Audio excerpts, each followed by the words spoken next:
बिस्मिल्लाहिर्रहमानिर्रहीम। Computer science के MCQ जो कि अहम है, ये उसका पार्ट नंबर 3 है। चलें स्टार्ट करते हैं। First layer in the OSI reference model is data link layer, network layer, physical layer या एप्लीकेशन लेयर। जिसने OSI रेफरेंस पढ़ा है उसके लिए वो आसान है कि वो इसके आंसर को पिक कर सके। तो इसका आंसर है सी, यानी कि फिजिकल लेयर। आप ये देख सकते हैं OSI मॉडल में 7 लेयर होती हैं। फिजिकल लेयर पहली होती है, फिर डाटा लिंक लेयर, फिर network layer, transport layer, session layer, presentation layer और एप्लीकेशन। तो जो सबसे पहली लेयर है उसका नाम है physical layer. Viruses, Trojan horse and worms are able to harm computer, यानी कि सब ये बैड यानी कि नेगेटिविटी वर्ल्डिंग हैं वो वायरस के ज़मले में ही आती हैं, यानी कि ऐसी चीज़ें जो आपके कंप्यूटर को नुकसान पहुंचाती हैं। तो इसके लिए उन्होंने कहा है कि ये तमाम चीज़ें क्या करती हैं, able to harm computer system, यानी कि आपके सिस्टम को ये नुकसान पहुंचाती हैं। Unable to detect if affected, नहीं ये अनएबल ऐसा नहीं है कि ये अनएबल हो सके कि इनको डिटेक्ट कर सकें, यानी कि ऐसा नहीं है कि हम इनको डिटेक्ट ही ना कर सके, ऐसा भी नहीं है। यूज़र फ्रेंडली एप्लीकेशन, ये तो है गलत। Harmless application resident on computer. तो इसका जो आंसर होगा वो है ए, यानी कि ट्रोजन और वायरसेस और वार्म जो होते हैं आपके सिस्टम को नुकसान पहुंचाते हैं। प्रोग्राम्स, थ्रेड्स और, यानी कि ये भी एक नेगेटिव वर्ड्स है जो कि आपका कंप्यूटर सिस्टम और इस तरह की दूसरी चीज़ें हैं जैसे हैकर, वायरसेस, उससे रिलेटेड है।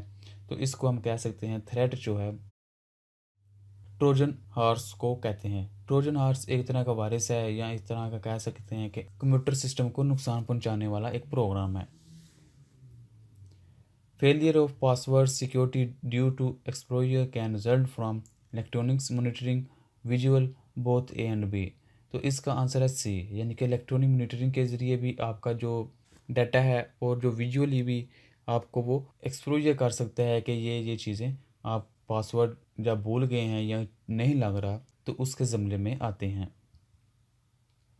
डाटा सिक्योरिटी थ्रेट्स इंक्लूड, यानी कि डाटा सिक्योरिटी के जो थ्रेड्स हैं उसमें क्या क्या हैं, हार्डवेयर फेलियर हो सकता है, प्राइवेसी इन्वेंशन, फ्रॉड हो सकता है या ऑल ऑफ अबव। तो इसका आंसर है बी, यानी कि प्राइवेसी जो है डाटा के अंदर, ये उसके लिए आपका डाटा जो है वो लॉस हो सकता है। The bar which display information about the current page number is, यानी कि कोई आपने जो फाइल ओपन की है, जो बार का लफ्ज़ आया तो ये आप ये तस्वर करें कि कोई माइक्रोसॉफ्ट ऑफिस की वर्ल्ड की या फाइल है, उसको आपने ओपन किया है तो उसके अंदर मुख्तलिफ बार्स होती हैं, एक मेन्यू बार, स्टेटस बार और भी मुख्तलिफ बार होती हैं। तो उसमें से ये किसी एक बार का नाम ले रहे हैं, तो इसमें कहा है कि the bar which display information about the current page number is, यानी कि जो हम किसी फाइल को ओपन करते हैं तो उसके ऊपर जो बार होती है वो करंट पेज को ज़ाहिर करती है, तो हम उसको क्या कहते हैं, उसको हम कहते हैं स्टेटस बार।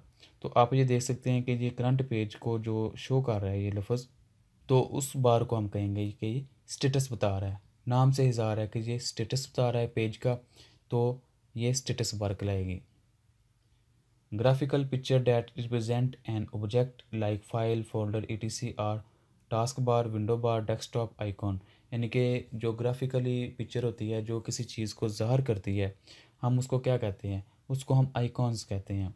आप ये देख सकते हैं कि ये तो है तो स्काइप, लेकिन ग्राफिकली यानी कि इसकी एक पिक्चर है। इसी तरह फेसबुक की एक पिक्चर है।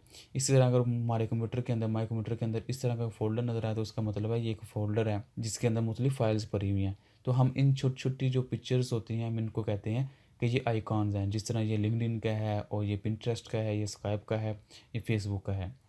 तो graphically pictures that represent an object like folder etc, तो इसको हम कहते हैं कि ये आइकॉन्स हैं।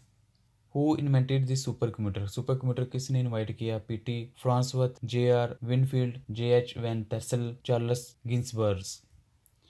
तो इसका आंसर है JH वान टेसल। इसको आप इंटरनेट पर सर्च भी कर सकते हैं। Accessing record from a file directly without searching from the beginning of the file is time sharing, random, direct access, access time, none of above। तो इसका आंसर है सी, यानी कि डायरेक्ट एक्सेस। फ़र्ज़ करें अगर हमारी कोई फ़ाइल एक फ़ोल्डर के अंदर, दूसरा फ़ोल्डर, उसके अंदर फिर तीसरा फ़ोल्डर, उसके अंदर फिर चौथा फ़ोल्डर, उसके अंदर फिर पांचवा फ़ोल्डर है, तो बजाय कि हम हर दफ़ा जाते जाते जाते फिर उस पर पहुँचें, तो अगर हम किसी तरीके से डायरेक्ट एक्सेस ले लें तो इसको हम कहते हैं कि ये एक्सेसिंग रिकॉर्ड है from a file directly without searching. Time during which a job is processed by the computer is delay time, real time, execution time, down time, none of above. यानी कि वो कौन सा टाइम है इनमें से जो कि एक जो आपको प्रोसेस होते हुए फेस करना पड़ता है वो टाइम, तो वो टाइम है एग्जीक्यूशन टाइम। क्योंकि जब तक वो प्रोसेस एग्जीक्यूट हो रहा होता है तो वो जितना भी टाइम लगता है वो उसका एग्जीक्यूशन टाइम कहलाता है। Thank you for watching. अल्लाह हाफिज़।